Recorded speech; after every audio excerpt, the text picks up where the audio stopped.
ಎಲ್ಲರಿಗೂ ನಮಸ್ಕಾರ. ಟ್ರೇಡ್ ಸಾಧನಾಗೆ ನಿಮ್ಮೆಲ್ಲರಿಗೂ ಸ್ವಾಗತ. ಇದು ಫ್ಯೂಚರ್ ಆ್ಯಂಡ್ ಆಪ್ಷನ್ ಎಪಿಸೋಡ್ ಸೀರೀಸ್ನ ಮೊದಲನೇ ಎಪಿಸೋಡು, ಇಂಟ್ರೊಡಕ್ಷನ್ ಟು ಡೆರಿವೇಟಿವ್ಸ್ ಅಂತ. ಸೊ ತಡ ಮಾಡದೆ ಹಾಗಾದರೆ ಶುರು ಮಾಡೋಣ ಬನ್ನಿ. Introduction to derivatives. ಈ ವಿಡಿಯೋ ಸೀರೀಸ್ನಲ್ಲಿ ವಾಟ್ ಆರ್ ಡೆರಿವೇಟಿವ್ಸ್ ಅನ್ನೋದನ್ನ ತಿಳ್ಕೊಳ್ಳೋಣ. ಡೆರಿವೇಟಿವ್ಸ್ ಅಂದರೆ ಏನು? As name suggest, derivatives derive their value from an underlying asset.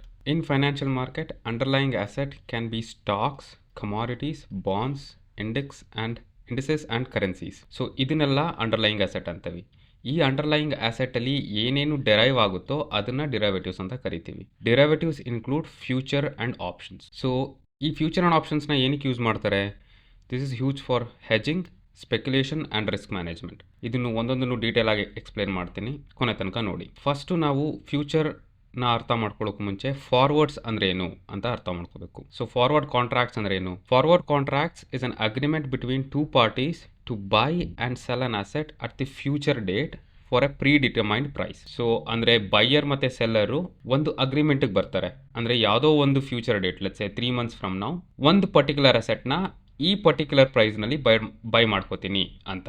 So ಇದನ್ನು ಫಾರ್ವರ್ಡ್ ಕಾಂಟ್ರಾಕ್ಟ್ಸ್ ಅಂತ ಕರೀತಾರೆ. ಕೌಟಿಲ್ಯ ಅರ್ಥಶಾಸ್ತ್ರನಲ್ಲಿ farmers were paid in advance for the crops. ಹಿಂದಿನ ಕಾಲದಲ್ಲಿ ರೈತರುಗಳಿಗೆ ಬೆಳೆ ಬೆಳೆಯೋಕ್ಕೆ ದುಡ್ಡು ಬೇಕು, ಫಸ್ಟ್ ಇನ್ವೆಸ್ಟ್ಮೆಂಟು.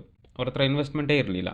ಅವರು ಸೊ ಅದಕ್ಕೋಸ್ಕರ ರಾಜರು ಏನು ಮಾಡ್ತಿದ್ರು ಅಂದರೆ, ಅವ್ರು ಮೊದಲೇ ದುಡ್ಡು ಕೊಟ್ಟು ನಿಮ್ಮ ಕ್ರಾಪ್ಸ್ನೆಲ್ಲ ನಾವೇ ತೊಗೋತೀವಿ, ಬಂಡವಾಳ ತೊಗೊಂಡು ಕ್ರಾಪ್ಸ್ನ ಬೆಳೀರಿ ಅಂತ ಹೇಳಿ ಅವರು ಮೊದಲೇ ಅಡ್ವಾನ್ಸ್ನ ಕೊಟ್ಟು ನಾವು ತೊಗೋತೀವಿ ಬೆಳೀರಿ ಅಂತ ಹೇಳ್ಬಿಟ್ಟು ಮೊದಲೇ ಪೇ ಮಾಡ್ತಿದ್ರು. Forward contracts used to hedge against the price fluctuation. 3 ತಿಂಗಳಾದಮೇಲೆ ಪ್ರೈಸು ಡ್ರಾಪ್ ಆಗಿರ್ಬೋದು ಅಥವಾ ಮೇಲೋಗಿರ್ಬೋದು, ಇದೆಲ್ಲ ಪ್ರೈಸ್ ಫ್ಲಕ್ಚುಯೇಷನ್. ಸೊ ಇದನ್ನೆಲ್ಲ ಹೆಜ್ ಮಾಡೋಕ್ಕೋಸ್ಕರ ಈ ಫಾರ್ವರ್ಡ್ ಕಾಂಟ್ರಾಕ್ಟ್ಸ್ನ ಯೂಸ್ ಮಾಡ್ತಿದ್ರು. ಸೊ ಫಾರ್ ಎಕ್ಸಾಂಪಲ್, ಇವಾಗ ಅಂಗಡಿಯವನು ಜ್ಯುವೆಲರಿ ಪ್ಲಸ್ ಗೋಲ್ಡ್ ಇಂಪೋರ್ಟರ್, ಇವರಿಬ್ರು ಏನು ಮಾಡ್ತಾರೆ, fix a price today for a gold to be delivered in 3 months from now.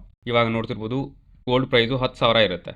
ಓಕೆನಾ, 3 ತಿಂಗಳಾದಮೇಲೆ ಮೇ ಬಿ ಅದು 12,000 ಆಗಿರ್ಬೋದು 1 ಗ್ರಾಮ್ಗೆ. ಸೊ ಈ ಜ್ಯುವೆಲರು ಮತ್ತು ಗೋಲ್ಡ್ ಇಂಪೋರ್ಟರ್ ಏನು ಮಾಡ್ಕೋತಾರೆ, ಇವತ್ತಿನ ಪ್ರೈಸು ಪ್ಲಸ್ ಮುಂದೆ ಬರೋ ಪ್ರೈಸ್ಗೂ ಒಂದು ಫೇರ್ ವ್ಯಾಲ್ಯೂನ ಪಿಕ್ ಮಾಡಿಬಿಟ್ಟು, ಲೆಟ್ಸ್ ಸೇ 11,000 ಪರ್ ಗ್ರಾಮ್ಗೆ 3 ತಿಂಗಳಾದಮೇಲೆ ನಾನು ನಿನಗೆ ಗೋಲ್ಡ್ನ ಸೆಲ್ ಮಾಡ್ತೀನಿ ಅಂತ ಇವರು ಕಾಂಟ್ರಾಕ್ಟ್ ಬರ್ಸ್ಕೋಬೋದು. ಸೊ ಇದನ್ನು ಫಾರ್ವರ್ಡ್ ಕಾಂಟ್ರಾಕ್ಟ್ಸ್ ಅಂತ ಕರೀತಾರೆ. ಸೊ ಈ ಫಾರ್ವರ್ಡ್ ಕಾಂಟ್ರಾಕ್ಟ್ಸಲ್ಲಿ no upfront payment is required. Obligation is based on agreement. So ಯಾವುದೇ ರೀತಿ ಫಾರ್ಮಲ್ ಕಾಂಟ್ರಾಕ್ಟ್ ಎಲ್ಲ ಏನಿರಲ್ಲ, ಆದರೆ ಮಾತಿಗೆ ಒಂದು ಅಗ್ರಿಮೆಂಟ್ ಮಾಡಿಕೊಂಡು ಈ ಫಾರ್ವರ್ಡ್ ಕಾಂಟ್ರಾಕ್ಟ್ಸ್ನ ಉಪಯೋಗಿಸ್ಕೋತಿದ್ರು. ಸೊ ಇವಾಗ ಯಾವ್ಯಾವ ರೀತಿ ಸಿನಾರಿಯೋಸ್ಗಳು ಬರ್ಬೋದು ಫಾರ್ವರ್ಡ್ ಕಾಂಟ್ರಾಕ್ಟ್ಸ್ನಲ್ಲಿ, ಯಾವ್ಯಾವ ರೀತಿ ರಿಸ್ಕ್ ಇದೆ ಅನ್ನೋದನ್ನ ನೋಡೋಣ ಬನ್ನಿ.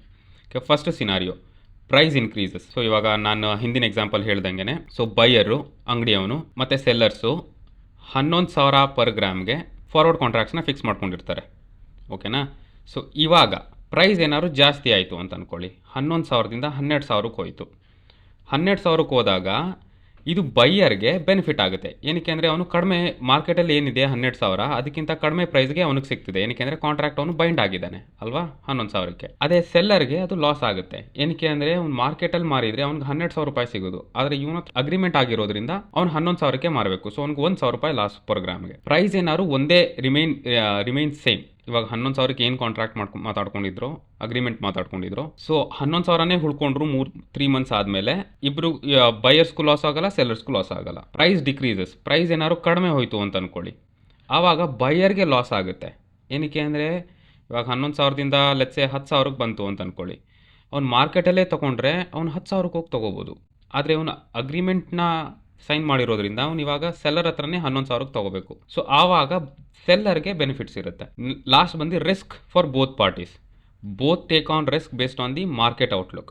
ಮಾರ್ಕೆಟಲ್ಲಿ ಪ್ರೈಸ್ ಯಾವ ರೀತಿ ಬಿಹೇವ್ ಆಗ್ತಿರುತ್ತೋ ಅದ್ರ ಬೇಸಿಸ್ ಮೇಲ್ಗಡೆ ಅವರು ರಿಸ್ಕ್ ತಗೋತಿದ್ದಾರೆ. ಸೊ ಇದು ಒಂದು ಸಿನಾರಿಯೋ. ಸೊ ಯಾವ್ಯಾವ ರೀತಿ ರಿಸ್ಕ್ ಇದೆ ಅನ್ನೋದನ್ನ ನೋಡೋಣ ಬನ್ನಿ. Risk in forward contract. Liquidity risk ಅಂದರೆ finding a counter party at a desired price can be difficult. ಇವಾಗ ಫಾರ್ ಎಕ್ಸಾಂಪಲ್ ಗೋಲ್ಡ್ ಹೇಳ್ದಂಗೆ, ಇವಾಗ ಯಾರೋ ಒಬ್ಬ ಸೆಲ್ಲರ್ ಇರ್ತಾನೆ ಅಂತ ಅಂದ್ಕೊಳ್ಳಿ, ಅವನು 11,000ಕ್ಕೆ ಮಾರಬೇಕು ಅಂತ. ಓಕೆನಾ, ಯಾವಾಗ 3 months from now.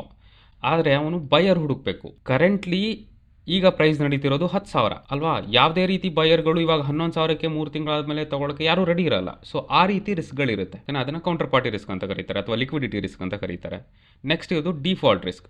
One party might refuse to honour the contract. Let's say buyer ಮತ್ತೆ ಸೆಲ್ಲರ್, ಇವಾಗ ಮಾರ್ಕೆಟ್ ಮೇಲ್ ಹೋಗ್ಲಿ ಅಥವಾ ಕೆಳಗಡೆ ಹೋಗ್ಲಿ, ಯಾರಿಗಾರು ಒಬ್ರಿಗೆ ಲಾಸ್ ಆಗೇ ಆಗುತ್ತೆ, ಯಾರಿಗಾರು ಒಬ್ರಿಗೆ ಗೇನ್ ಆಗೇ ಆಗುತ್ತೆ. ಸೊ ಆವಾಗ ಏನು ಮಾಡ್ಬೋದು, ಇವರು ಬ್ಯಾಕಪ್ ಆಗ್ಬಿಡ್ಬೋದು. ಓ ಇಲ್ಲ, ನನಗೆ ಬೇಡ, ನನಗೆ ಮಾರ್ಕೆಟಲ್ಲೇ ಕಡಿಮೆ ಸಿಗ್ತಿದೆ, ನಾನೇನಕ್ಕೆ ನಿನಗೆ ಕೊಡಬೇಕು, ಸೊ ಬೇರೆ ಕಡೆನೇ ಜಾಸ್ತಿ ಪ್ರೈಸ್ ಸಿಗ್ತಿದೆ, ನಾನು ಅವನಿಗೆ ಮಾರ್ತೀನಿ ಅಂತ ಬೈಯರ್ ಅವರು ಬ್ಯಾಕ್ಔಟ್ ಆಗ್ಬೋದು ಅಥವಾ ಸೆಲ್ಲರ್ ಅವರು ಬ್ಯಾಕ್ಔಟ್ ಆಗ್ಬೋದು. ಇದನ್ನ ಡಿಫಾಲ್ಟ್ ರಿಸ್ಕ್ ಅಂತ ಕರೀತಾರೆ. ನೆಕ್ಸ್ಟ್ ಬರೋದು regulatory risk. Lack of over site can lead the market manipulation. Let's say ಇವಾಗ ನಾನು ಕಾಂಟ್ರಾಕ್ಟ್ ಸೈನ್ ಮಾಡಿರ್ತೀನಿ 11,000ಕ್ಕೆ, ಓಕೆನಾ. ಆಚೆ ಕಡೆ ಮಾರ್ಕೆಟಲ್ಲಿ 3 months ಆದಮೇಲೆ ಪ್ರೈಸು 10,000ದಿಂದ ಇನ್ನೂ ಕೆಳಗಡೆನೇ ಹೋಗ್ಬಿಟ್ಟಿರುತ್ತೆ, ಲೆಟ್ಸ್ ಸೇ 9,000ಕ್ಕೆ. ನನಗೇನಾದರೂ ಪ್ರಪಂಚದ ಜ್ಞಾನ ಇರಲಿಲ್ಲ, ನಾನು ನ್ಯೂಸ್ ಪೇಪರ್ ಓದಲ್ಲ ಅಥವಾ ಮಾರ್ಕೆಟಲ್ಲಿ ಏನು ನಡೀತಿದೆ ಅಂತ ಗೊತ್ತಾಗಲ್ಲ ಅಂತಂದರೆ ಈಸಿಯಾಗಿ ಮ್ಯಾನಿಪುಲೇಟ್ ಮಾಡ್ಬಿಡ್ಬೋದು. ಇವಾಗ ಸೆಲ್ಲರ್ ಏನು ಮಾಡ್ತಾನೆ, ಓಕೆ 11,000 ನಡೀತಿದೆ ತೊಗೊಳ್ಳಿ ಅಂತ ಹೇಳ್ಬಿಟ್ಟು ತೊಗೊಳ್ಬೋದು, ಬ್ಯಾಕಪ್ ಮಾಡೋ ಆಪ್ಷನ್ ಕೊಡಲ್ಲ ಅಲ್ವಾ. ಸೊ ಆ ರೀತಿ ರೆಗ್ಯುಲೇಟರಿ ರಿಸ್ಕ್ ಇದೆ, ಹೆಂಗೆ ಬೇಕಾದ್ರೂ ಯಾಮಾರಿಸ್ಬಿಡ್ಬೋದು. ನೆಕ್ಸ್ಟ್ ಬರೋದು rigidity. Contracts are binding with no flexibility. ಇವಾಗ ಒಂದ್ಸಲ ಅಗ್ರಿಮೆಂಟ್ ಆದರೆ ಅದೇ ಮಾತಿಗೆ ಬದ್ಧ ಆಗಿರಬೇಕು. ಓಕೆ ಇಲ್ಲ ಹಂಗೆ ಚೇಂಜ್ ಮಾಡ್ಕೊಳ್ಳಿ, ಹಿಂಗೆ ಚೇಂಜ್ ಮಾಡ್ಕೊಳ್ಳಿ, ಮಾರ್ಕೆಟಲ್ಲಿ ಅಷ್ಟಿದೆ, ನೀವು ಕಡಿಮೆಗೆ ಮಾರಿ ಅಂತ ಹೇಳೋಂಗಿಲ್ಲ. ಏನಕ್ಕೆ ಅಂದರೆ ಅಗ್ರಿಮೆಂಟ್ ಆಗಿರೋದೇ ಓಕೆ ಈ ಪ್ರೈಸ್ಗೆ, ಈ ಪರ್ಟಿಕ್ಯುಲರ್ ಪ್ರೈಸ್ಗೆ ಈ 3 ತಿಂಗಳಾದಮೇಲೆ ಇದಕ್ಕೆ ಮಾತ್ರ ನಾನು ಮಾರೋದು ಅಂತ. ಸೊ ಅಲ್ಲಿ ಯಾವುದೇ ರೀತಿ ಫ್ಲೆಕ್ಸಿಬಿಲಿಟಿ ಇರಲ್ಲ. ನೆಕ್ಸ್ಟ್ ಬರೋದು market risk. Price can move unpredictably causing losses either for buyers or sellers. ಯಾರಿಗಾರು ಆಗಿರ್ಬೋದು, ಅದು ಲಾಸ್ ಆಗ್ತಿರುತ್ತೆ. ಸೊ ಈ ಎಲ್ಲ ರೀತಿ ರಿಸ್ಕ್ನ ನೋಡಿ ಯಾವುದರಲ್ಲಿ ಫಾರ್ವರ್ಡ್ ಕಾಂಟ್ರಾಕ್ಟ್ಸಲ್ಲಿ ಈ ರಿಸ್ಕ್ನೆಲ್ಲ ಮಿಟಿಗೇಟ್ ಮಾಡೋಕ್ಕೋಸ್ಕರ ಫ್ಯೂಚರ್ಸ್ನ ಕಂಡುಹಿಡಿದ್ರು, ಓಕೆನಾ. So futures is nothing but the evolution of forwards contract. So forward ಅರ್ಥ ಆಗಿದೆ ಅಂತ ಅನ್ಕೋತೀನಿ. ಫಾರ್ವರ್ಡ್ ಅರ್ಥ ಆಗಿಲ್ಲ ಅಂತಂದರೆ ವಿಡಿಯೋನ ಪಾಸ್ ಮಾಡಿ ಹಿಂದಕ್ಕೆ ಹೋಗಿ ನೋಡಿ ಆಮೇಲೆ ಈ ಸ್ಲೈಡ್ಗೆ ಬನ್ನಿ, ಓಕೆನಾ. ಒಂದ್ಸಲ ಫಾರ್ವರ್ಡ್ ಅರ್ಥ ಆದಮೇಲೆ ನಾವು ಫ್ಯೂಚರ್ಸ್ನ ಇನ್ನೂ ತುಂಬ ಚೆನ್ನಾಗಿ ಅರ್ಥ ಮಾಡ್ಕೋಬೋದು. ಸೊ ಇವಾಗ ಫ್ಯೂಚರ್ಸ್ನಲ್ಲಿ ಫಾರ್ವರ್ಡಲ್ಲಿ ಏನೇನು ರಿಸ್ಕ್ ಇದೆಯೋ ಆ ರಿಸ್ಕ್ನೆಲ್ಲ ಮಿಟಿಗೇಟ್ ಮಾಡುತ್ತೆ, ಓಕೆನಾ. Futures mitigate the risk of forward contracts. ನಾನು ಹೇಳ್ದಂಗೆ ಅಲ್ಲಿ 6 ರಿಸ್ಕ್ ಹೇಳಿದ್ನಲ್ಲ, ಆ 6 ರಿಸ್ಕ್ಗಳು ಈ ಫ್ಯೂಚರ್ಸ್ನಲ್ಲಿ ಎಲ್ಲ ಮಿಟಿಗೇಟ್ ಆಗುತ್ತೆ. ಡಿಫಾಲ್ಟ್ ರಿಸ್ಕ್ ಆಗಿರ್ಬೋದು ಅಥವಾ ಕೌಂಟರ್ ಪಾರ್ಟಿ ರಿಸ್ಕ್ ಆಗಿರ್ಬೋದು ಅಥವಾ ಲಿಕ್ವಿಡಿಟಿ ರಿಸ್ಕ್ ಆಗಿರ್ಬೋದು, ಯಾವುದಾದ್ರೂ ಆಗಿರಲಿ, ಓಕೆನಾ. Futures are standardised, regulated and traded on exchange, ಓಕೆನಾ. ಎಕ್ಸ್ಚೇಂಜ್ ಅಂದರೆ NSE ಆಗಿರಲಿ ಅಥವಾ BSE ಆಗಿರಲಿ. ರೆಗ್ಯುಲೇಟೆಡ್ ಅಂದರೆ ಸೆಬಿ ರೆಗ್ಯುಲೇಟೆಡ್ ಆಗಿರುತ್ತೆ, ಯಾವುದೇ ಒಂದು ಟ್ರಾನ್ಸಾಕ್ಷನ್ ಆಗಬೇಕು ಅಂತಂದರು. ಸ್ಟ್ಯಾಂಡರ್ಡೈಸ್ಡ್ ಅಂದರೆ ಒಂದು ಪರ್ಟಿಕ್ಯುಲರ್ ಲಾಟ್ ಸೈಜ್ ಇರುತ್ತೆ, ಆ ಲಾಟ್ ಸೈಜ್ ಒಳಗಡೆ ಅವರು ಒಂದು ಸ್ಟ್ಯಾಂಡರ್ಡ್ನ ಸೆಟ್ ಮಾಡಿಬಿಟ್ಟು ಐದರ್ ಗೋಲ್ಡ್ ಆಗಿರ್ಬೋದು ಅಥವಾ ಯಾವ್ದಾದ್ರು ಪರ್ಟಿಕ್ಯುಲರ್ ಸ್ಟಾಕ್ ಫ್ಯೂಚರ್ಸ್ಗೆ ಆಗಿರ್ಬೋದು ಅಥವಾ ಇಂಡೆಕ್ಸ್ ಫ್ಯೂಚರ್ಸ್ಗೆ ಆಗಿರ್ಬೋದು, ಒಂದು ಸ್ಟ್ಯಾಂಡರ್ಡ್ನ ಸೆಟ್ ಮಾಡಿ ಬಿಟ್ಟಿರ್ತಾರೆ. Counter party risk is reduced as exchange act as intermediates. ನಾನು ಹೇಳ್ದಂಗೆ ಬಯರ್ ಸಿಗ್ತಾರೋ ಸೆಲ್ಲರ್ ಸಿಗ್ತಾರೋ ಅನ್ನೋ ವರಿ ಎಲ್ಲ ಇರಲ್ಲ. ನೀವು ಯಾವ ಪ್ರೈಸ್ ಡಿಸೈಡ್ ಪ್ರೈಸ್ಗೆ ಇರುತ್ತೋ ಆ ಡಿಸೈಡ್ ಪ್ರೈಸ್ಗೆ ಮಾರ್ಕೆಟಲ್ಲಿ ಸೆಲ್ಲರ್ಸ್ಗಳು ಇರುತ್ತೆ. ಈ ಎಲ್ಲ ಇಂಟರ್ಮೀಡಿಯೇಟ್ ಆಗಿ ಆ್ಯಕ್ಟ್ ಮಾಡೋದು ನಮ್ಮ ಎಕ್ಸ್ಚೇಂಜ್, ಅದು NSE ಮತ್ತು BSE. ಈ ಫ್ಯೂಚರ್ಸ್ ಯಾರ್ಯಾರು ಯೂಸ್ ಮಾಡ್ತಾರೆ ಅಂದರೆ ಟ್ರೇಡರ್ಸ್, ಇನ್ಸ್ಟಿಟ್ಯೂಷನ್ಸ್ ಮತ್ತು ಇನ್ವೆಸ್ಟರ್ಸ್ ಫಾರ್ ರಿಸ್ಕ್ ಮ್ಯಾನೇಜ್ಮೆಂಟ್. ಇವರೆಲ್ಲಾನು ಈ ಫ್ಯೂಚರ್ಸ್ ಕಾಂಟ್ರಾಕ್ಟ್ನ ಟ್ರೇಡ್ ಮಾಡ್ತಾರೆ. ಫ್ಯೂಚರ್ಸ್ ಕಾಂಟ್ರಾಕ್ಟ್ನಲ್ಲಿ ಯಾವ ರೀತಿ ಎಲ್ಲ ಫೀಚರ್ಸ್ ಇದೆ ನೋಡೋಣ ಬನ್ನಿ. First standardisation. ನಾನಾಗಲೇ ಹೇಳ್ದಂಗೆ lot size are predefined, making contracts uniform. ಓಕೆನಾ, ಯಾವುದೇ ಎಕ್ಸ್ಚೇಂಜ್ಗೆ ಹೋದ್ರು ಒಂದು ಸ್ಟ್ಯಾಂಡರ್ಡ್ನ ಸೆಟ್ ಮಾಡಿಬಿಟ್ಟಿರ್ತಾರೆ. ಓಕೆ ಇಷ್ಟೇ ಲಾಟ್ ಸೈಜ್ ಇರಬೇಕು. ಸೊ ಆ ಲಾಟ್ ಸೈಜ್ ಎಲ್ಲ ಪ್ರೀ ಡಿಫೈನ್ಡ್ ಆಗಿದ್ಮೇಲೆ ಕಾಂಟ್ರಾಕ್ಟ್ಸ್ ಎಲ್ಲ ಯೂನಿಫಾರ್ಮ್ ಆಗಿರುತ್ತೆ. Next liquidity. Exchanges ensure ease of buying and selling. So ಇದನ್ನು ಮಾರ್ಕೆಟ್ ಮೇಕರ್ಸ್ ಅಂತ ಕರೀತಾರೆ. ಇದು ಇನ್ನೊಂದು ದೊಡ್ಡ ಕಾನ್ಸೆಪ್ಟೇ ಬರುತ್ತೆ, ಅದನ್ನು ಮುಂದಿನ ವೀಡಿಯೋಸ್ನಲ್ಲಿ ನಾನು ಎಕ್ಸ್ಪ್ಲೇನ್ ಮಾಡ್ತೀನಿ. ಲಿಕ್ವಿಡಿಟಿ ಅಂತಂದರೆ ಅದೇ ನಾವು ಬೈಯರ್ಸ್ ಮತ್ತು ಸೆಲ್ಲರ್ಸು ಹುಡ್ಕೋದು ಏನಕ್ಕೆ ಕಡಿಮೆ ಆಗುತ್ತೆ ಅಂತಂದರೆ ಈ ಎಲ್ಲ ರಿಸ್ಕ್ನು ಎಕ್ಸ್ಚೇಂಜ್ಗಳು ತಗೋತಿದೆ. ಓಕೆನಾ, ಎಕ್ಸ್ಚೇಂಜ್ಗಳು ನಾನಾ ಪ್ರೈಸ್ ಲೆವೆಲಲ್ಲಿ ಬೈಯರ್ಸ್ಗಳಿರ್ತಾರೆ, ನಾನಾ ಪ್ರೈಸ್ ಲೆವೆಲಲ್ಲಿ ಸೆಲ್ಲರ್ಸ್ಗಳಿರ್ತಾರೆ. ಇದನ್ನೆಲ್ಲ ಮ್ಯಾಚ್ ಮಾಡೋದು ಎಕ್ಸ್ಚೇಂಜಿಗೆ ಬಿಟ್ಟಿದ್ದು. ಇನ್ ಕೇಸ್ ಇರಲಿಲ್ಲ ಅಂತಂದಾಗ ನೀವು ಮಾರ್ಕೆಟ್ ಬೈ ಮಾರ್ಕೆಟ್ ಸೆಲ್ ಅಂತೇನಾದರೂ ಕೊಟ್ಟಾಗ ಆ ಪ್ರೈಸ್ ಲೆವೆಲ್ ಯಾರು ಇರಲಿಲ್ಲ ಅಂತಂದರೆ ಈ ಮಾರ್ಕೆಟ್ ಮೇಕರ್ಸ್ಗಳು ಬಂದು ನಿಮ್ಮ ಬೈ ಅಥವಾ ಸೆಲ್ ಆರ್ಡರ್ಸ್ಗಳನ್ನ ಟ್ರಿಗರ್ ಆಗುತ್ತೆ. ಇದನ್ನ ಇನ್ ಡೀಟೇಲ್ ನೆಕ್ಸ್ಟ್ ವೀಡಿಯೋಸ್ಗಳಲ್ಲಿ ಎಕ್ಸ್ಪ್ಲೇನ್ ಮಾಡ್ತೀನಿ. ಆಸ್ ಆಫ್ ನಾವು ಲಿಕ್ವಿಡಿಟಿ ರಿಸ್ಕ್ ಇರಲ್ಲ. ಓಕೆ ಬಯರ್ಸ್ ಇದಾರಾ ಸೆಲ್ಲರ್ಸ್ ಇದಾರಾ ಅನ್ನೋ ಯೋಚನೆ ಇರಲ್ಲ. Margin requirements. Both parties deposit a percentage of contract value to cover potential losses. ಅಂದರೆ ಇವಾಗ ನಾವು ಫಾರ್ವರ್ಡ್ ಕಾಂಟ್ರಾಕ್ಟ್ಸಲ್ಲಿ ನೋಡೋದು ಯಾವುದೇ ರೀತಿ ಅಪ್ ಫ್ರಂಟ್ ಕ್ಯಾಶ್ ಇರಲ್ಲ ಅಲ್ವಾ. ಇಬ್ರು ಬೇಕಾದ್ರೆ ಬ್ಯಾಕಪ್ ಆಗ್ಬಿಡ್ಬೋದು. ಸೊ ಆ ರೀತಿ ರಿಸ್ಕ್ನ ಮಿಟಿಗೇಟ್ ಮಾಡೋಕ್ಕೇ ಇವ್ರೇನು ಮಾಡಿದ್ದಾರೆ, ಮಾರ್ಜಿನ್ ರಿಕ್ವೈರ್ಮೆಂಟ್ ಇಟ್ಟಿದ್ದಾರೆ. ಐದರ್ ಅದು ಬಯರ್ಗಾರು ಆಗಿರ್ಬೋದು ಅಥವಾ ಸೆಲ್ಲರ್ಗಾರು ಆಗಿರ್ಬೋದು. ನೆಕ್ಸ್ಟ್ ಇದು ಟೈಮ್ ಬೌಂಡ್ ಆಗಿರುತ್ತೆ. Contract have fixed expiry date ensuring settlement. Forward ಕಾಂಟ್ರಾಕ್ಟಲ್ಲಿ ಹೆಂಗೆ 3 months ಆದಮೇಲೆ ಅಗ್ರಿಮೆಂಟ್ನ ಬದ್ಧ ಆಗ್ತೀವಿ ಅಂತಿತ್ತು, ಅದೇ ರೀತಿ ಅದನ್ನ ಇಲ್ಲಿ ಎಕ್ಸ್ಪೈರಿ ಡೇ ಅಥವಾ ಟೈಮ್ ಬೌಂಡ್ ಅಂತ ಕರೀತಾರೆ. 1 ಮಂತ್ಗೋಸ್ಕರನಾರು ಮಾಡ್ಕೋಬಹುದು, 2 ಮಂತ್ಗೆ ಮಾಡ್ಕೋಬಹುದು, 6 ಮಂತ್ಗೆ ಮಾಡ್ಕೋಬಹುದು. ಆದರೆ ಈ ಕಾಂಟ್ರಾಕ್ಟ್ಗಳು ಆ ಪರ್ಟಿಕ್ಯುಲರ್ ಟೈಮ್ ಪೀರಿಯಡ್ ಬಂದಾಗ ಎಕ್ಸ್ಪೈರಿ ಆಗಿಬಿಡುತ್ತೆ. Cash settlement. No need for physical delivery of assets in most cases ಅಂತಂದರೆ ಲೆಟ್ಸ್ ಸೇ ಇವಾಗ ನಾನು ಗೋಲ್ಡ್ ಫ್ಯೂಚರ್ಸ್ ಫಾರ್ ಎಕ್ಸಾಂಪಲ್ ಅಲ್ವಾ, ಈಗ 10,000 ನಡೀತಿರುತ್ತೆ, ನಾನು 10,000 ನೆಕ್ಸ್ಟ್ 1 ಮಂತ್ ತನಕ ಬೈ ಮಾಡ್ಕೊಂಡು ಇಟ್ಕೊಂಡಿರ್ತೀನಿ ಅಂತ ಅನ್ಕೊಳ್ಳಿ. ಕಾಂಟ್ರಾಕ್ಟ್ ಹತ್ರ ಬರ್ತಿದ್ದಂಗೆನೆ 1 ಮಂತ್ ಹತ್ರ ಈ 10,000 ರೂಪಾಯಿ ಏನಿತ್ತೋ ಗೋಲ್ಡ್ ಪ್ರೈಸು ಲೆಟ್ಸೆ 10,500ಕ್ಕೆ ಹೋಗಿರುತ್ತೆ ಅಂತ ಅನ್ಕೊಳ್ಳಿ. ನಾನು ಬೈ ಮಾಡ್ಕೊಂಡು ಇಟ್ಕೊಂಡಿರೋ ಗೋಲ್ಡ್ ಫ್ಯೂಚರ್ಸ್ನ ಸೆಲ್ ಮಾಡಿದ್ರೆ ಈ ಕಾಂಟ್ರಾಕ್ಟ್ ಎಕ್ಸ್ಪೈರಿ ಆಗೋಕ್ಕೂ ಮುಂಚೆ ನನಗೆ 500 ರೂಪಾಯಿ ಲಾಭದಲ್ಲಿ ನಾನು ಸೆಲ್ ಮಾಡ್ತೀನಿ 1 ಗ್ರಾಮ್ನ. ಓಕೆನಾ? ಸೊ ಇಲ್ಲಿ ನನಗೆ ಅವರು ಗೋಲ್ಡ್ ಕೊಡ್ತಿಲ್ಲ. ಗೋಲ್ಡ್ ಕೊಡೋ ಬದಲು ಅವರು ಅಸೆಟ್ನ ಒಂದು ಪ್ಲೇಸಿಂದ ಇನ್ನೊಂದು ಪ್ಲೇಸ್ ಮೂವ್ ಮಾಡೋ ಬದಲು ಅಲ್ಲಿ ಕ್ಯಾಶ್ ಸೆಟಲ್ಮೆಂಟ್ ಮಾಡ್ತಾರೆ. ಇವಾಗ ನಾನು 10,000 ರೂಪಾಯಿ ಏನು ಪೇ ಮಾಡಿ ತೊಗೊಂಡಿದ್ನೋ 10,500 ರೂಪಾಯಿ ಏನಿದೆ ಅದನ್ನು ವಾಪಸ್ ರಿಟರ್ನ್ ಮಾಡ್ತಾರೆ ಇನ್ಸ್ಟೆಡ್ ಆಫ್ ಗೋಲ್ಡ್ ಕೊಡೋ ಬದಲು.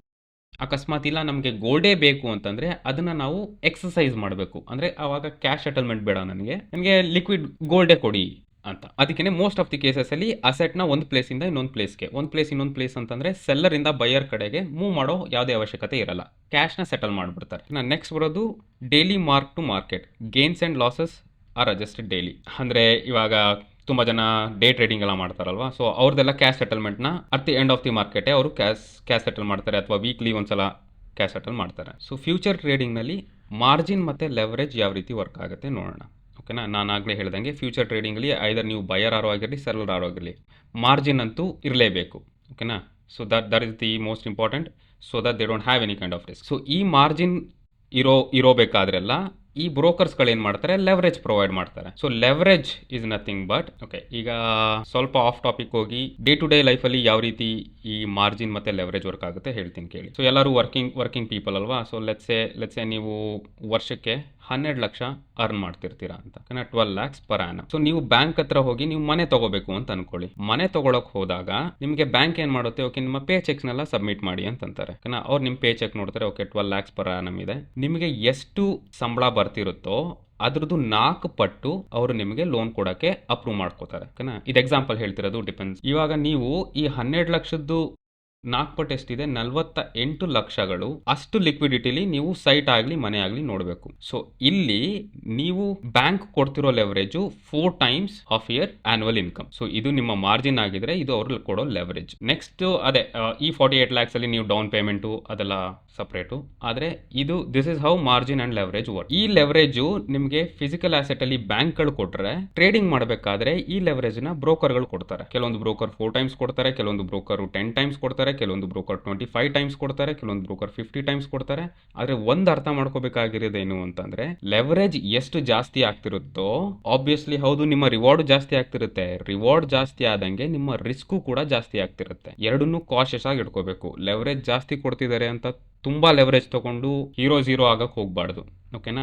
ಅಕಸ್ಮಾತ್ ನಿಮಗೆ ಏನು ಮಾಡ್ತಿದ್ದೀವಿ ಅಂತ ಗೊತ್ತಿದ್ರೆ ಮಾಡಿ, ಇಲ್ಲ ಅಂದರೆ ರಿಸ್ಕ್ ತೊಗೊಳಕ್ಕೆ ಹೋಗಬೇಡಿ. Coming back to the original topic. So traders deposit a small percentage of contract value as a margin. ನಾನು ಆಗಲೇ ಹೇಳ್ದಂಗೆ ಇವಾಗ ಲೆಟ್ಸ್ ಕಾಂಟ್ರಾಕ್ಟ್ ವ್ಯಾಲ್ಯೂ 10,000 ಇರುತ್ತೆ ಅನ್ಕೊಳ್ಳಿ ಫಾರ್ ಎಕ್ಸಾಂಪಲ್ ಗೋಲ್ಡ್ ಫ್ಯೂಚರ್ಸ್ಗೆ. ಈ 10,000ದಲ್ಲಿ ಲೆಟ್ಸ್ ಲೆವರೇಜ್ ಇರೋದು 4 times ಅಂತಂದ್ರೆ ಇದ್ರದ್ದು 10/4 ಮಾತ್ರ ನೀವು ಮಾರ್ಜಿನ್ ಸ್ಮಾಲ್ ಪರ್ಸೆಂಟೇಜ್ ನೀವು ಡೆಪಾಸಿಟ್ ಮಾಡಬೇಕು. ಇನ್ನು ಮಿಕ್ಕಿದ್ದು ಬ್ರೋಕರ್ಗಳು ನೋಡ್ಕೋತಿರ್ತಾರೆ. Leverage allows to control a large position with a small capital outlay. ಈಗ 10,000 ಇರೋದು ನೀವು 10,000 ಮಾಡೋದೇ ಬೇಕಾಗಿಲ್ಲ. ಅಂದ್ರೆ ನೀವು 2,500 ನೀವು 1 ಗ್ರಾಮ್ ಚಿನ್ನದ್ದು 10,000 ಏನಿದೆ ಒಂದು ಲಾಟ್ ಸೈಜು ಅದನ್ನ ಬ್ಯಾಲೆನ್ಸ್ ಮಾಡಬಹುದು. So leverage allows to control a large position with a small capital outlay. Higher leverage increases both potential gains reward and potential losses risk. Margin calls occur when losses exceed available funds. ಇವಾಗ ನಿಮ್ಮ loss ಅಂದ್ರೆ ನೀವು ಇವಾಗ 4 times leverage ತೊಗೊಂಡು ಹಾಕಿರ್ತೀರಾ ಅನ್ಕೊಳ್ಳಿ, ನೀವು ಅಂದ್ಕೊಂಡಿರೋ ಡೈರೆಕ್ಷನಲ್ಲಿ market ಹೋಗ್ತಿರಲ್ಲ, ಆವಾಗ obviously ನೀವು ಲಾಸ್ನ ತೊಗೋತಾ ಇರ್ತೀರ.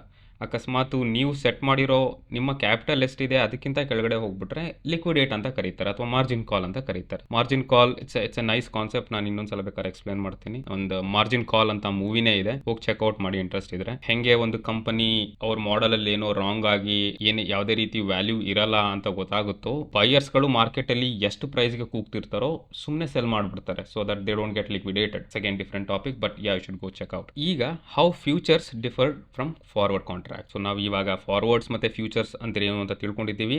ಅದು ಯಾವ ರೀತಿ ಡಿಫ್ರೆಂಟ್ ಇದೆ ಒಂದು ಸಮರಿ ನೋಡೋಣ ಬನ್ನಿ. ಟ್ರೇಡಿಂಗ್ ವೆನ್ಯೂ ಫಾರ್ವರ್ಡ್ ಕಾಂಟ್ರಾಕ್ಟ್ ಎಲ್ಲ ಪ್ರೈವೇಟ್ ಅಂದ್ರೆ ಮಾತ್ ಅಗ್ರಿಮೆಂಟ್ ಬೆಳ್ಕೊಳ್ಳುತ್ತೆ. ಅದೇ ಫ್ಯೂಚರ್ಸ್ ಒಂದು ಎಕ್ಸ್ಚೇಂಜ್ ಅಲ್ಲಿ ನಡೆಯುತ್ತೆ, NSE ಆಗಿರಲಿ ಅಥವಾ BSE ಆಗಿರಲಿ. ಕೌಂಟರ್ ಪಾರ್ಟಿ ರಿಸ್ಕ್ ಫಾರ್ವರ್ಡ್ಸ್ ಅಲ್ಲಿ ಕೌಂಟರ್ ಪಾರ್ಟಿ ರಿಸ್ಕ್ ಹೈ ಇದೆ. ಏನಕ್ಕೆ?